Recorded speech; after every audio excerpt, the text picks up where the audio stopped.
Bonjour et bienvenue, voici notre tour d'horizon économique, géopolitique, énergétique et boursier. Nous sommes le lundi 16 février et pour comprendre comment tourne une planète finance où on se sent soudain bien seul, c'est sur l'Inforupible et nulle part ailleurs. Et la chronique du jour, je vais l'intituler un poste à 310 000 euros annuels à responsabilité limitée. Ça vous intéresse? Bon, je fais référence au remplacement du patron de la Banque de France, la nomination du successeur de M. Villeroy de Galhau ne devrait pas tarder. M. Villeroy de Galhau qui, je vous le rappelle, a renoncé, avec un an d'avance, à son poste de gouverneur de la Banque de France, payé 310 000 euros par an, plus environ 75 000 euros d'indemnité de logement. Et vous pouvez également opter pour 120 000 euros supplémentaires si vous vous inscrivez comme membre du conseil d'administration de la BRI. Ah bah tiens, 310 plus 75 plus 120, et bien on atteint les 500 000 euros. Bon, en réalité, c'est moins que les 740 000 perçus par Christine Lagarde. Ça reste tout de même une rémunération sympathique, d'autant que la BCE n'a quasiment plus pardon, la BDF n'a quasiment plus aucune responsabilité puisque c'est la BCE qui assume toutes les décisions et qui régule la quantité de monnaie émise. Oui, patron de la BDF, c'est assez confortable et bien payé vu le niveau des responsabilités. Mais ce début de semaine est marqué aussi par une déclaration d'Ursula von der Leyen, qui est dans le droit fil de ce que je vous indiquais vendredi, à savoir que l'eurofédéralisme à deux vitesses est en marche, puisque les décisions cruciales pourraient ne plus être prises à l'unanimité des 27, mais avec un noyau dur de pays décisionnaires. Alors, j'avais évoqué 6 vendredi, mais comme j'intègre les pays baltes qui vont évidemment approuver à fond toute architecture euro-fédéraliste, on devrait avoir entre 9 et 10 pays, tandis que nous aurons toujours les mêmes protestataires qui ne veulent pas perdre leur droit de veto, ne pas être considérés comme de simples auxiliaires, je dirais presque, pour un conseil d'administration, des administrateurs sans droit de vote. Eh bien, il resterait la Hongrie, la Slovaquie, et en fait, je ne vois même pas qui d'autre.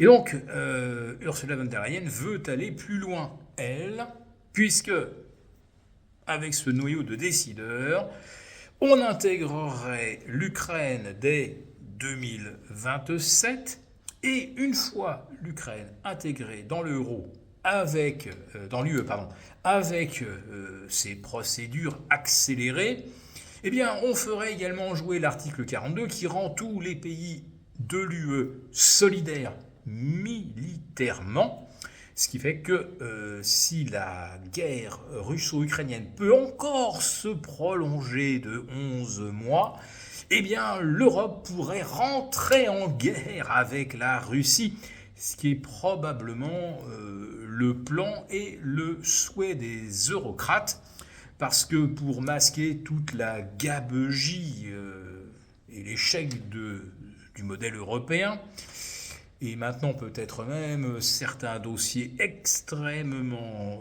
gênants, quoi de mieux qu'une bonne guerre? Voilà un petit peu où nous en sommes.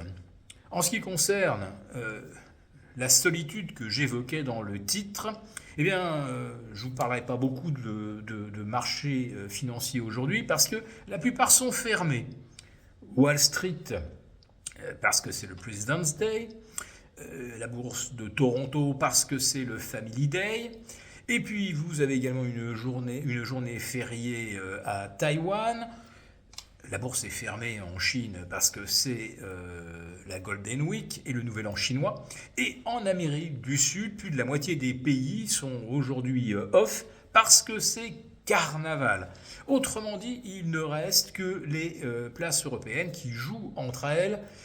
Et il faut avouer qu'aujourd'hui, il ne s'y joue pas grand-chose. Ce qu'on remarque simplement, c'est que les crypto-devises restent sous pression. Elles l'ont été tout le week-end. Il y a eu de nouveau un trou d'air pour des raisons assez inexplicables. Dimanche après-midi, en plein milieu de l'après-midi d'ailleurs, où l'Ethereum a perdu plus de 3% en quelques minutes, le Bitcoin 1,5%. Et aujourd'hui, on voit que les cryptos ont bien du mal à refaire surface, avec un Ethereum à 1950 et un Bitcoin à 67 300, 67 400, de nouveau dans une position bien inconfortable. En ce qui concerne les matières premières, alors là aujourd'hui c'est le statu quo. Les Chinois ne sont pas là. On se disait il y allait peut-être y avoir quelque chose parce que le marché étant étroit, ça favoriserait peut-être quelques manipulations. Et pour l'instant ça ne bouge pas. L'argent 76,5. L'or 4960. Ça risque de s'animer demain. Mais réellement, les matières premières et surtout les métaux précieux, dans le contexte géopolitique que nous voyons, avec des positions israéliennes extrêmement intransigeantes au sommet de l'Iran, et une Europe qui se veut complètement va-t-en-guerre face à la Russie, et qui va peut-être se retrouver donc en frontal d'ici 11 mois.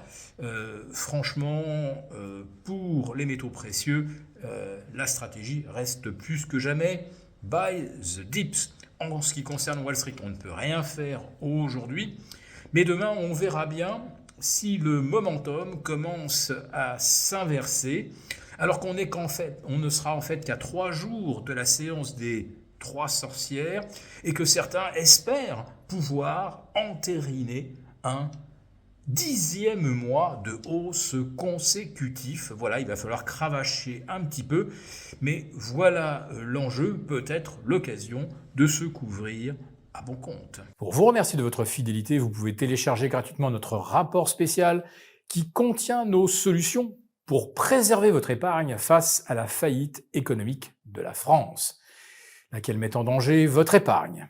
Il vous suffit de cliquer sur le lien en description pour l'obtenir gratuitement. Merci et à bientôt. Merci beaucoup d'avoir regardé cette vidéo. N'hésitez pas à réagir dans les commentaires ou à liker et partager cette vidéo si le contenu vous a plu. Et pour ne rater aucune de nos prochaines émissions, vous pouvez vous abonner à notre chaîne et activer les notifications. Et pour plus de contenu, n'oubliez pas que le dernier rapport rédigé par nos experts est accessible en cliquant sur le lien de description. On se retrouve tout de suite dans les commentaires et je vous dis à très bientôt pour une prochaine vidéo.